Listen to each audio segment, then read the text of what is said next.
তো বুঝলাম না।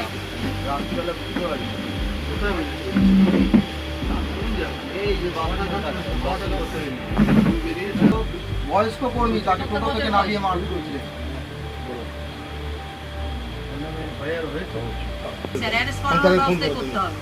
যেমন রীতিমতো পাড়ার সবাই করে ক্ষিপ্ত হয়ে রয়েছে। পাড়ার সবাইকে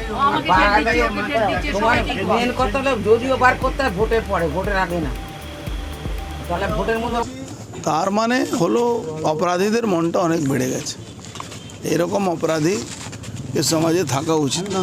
পুলিশ দেখি কি করছে না, ওরা সব দাদাগিরি করে তোলাবাজি করা সব ধান্দা এদের। এখানে তো পুরো গভর্নমেন্টটাই তোলাবাজি, গভর্নমেন্ট চলছে না।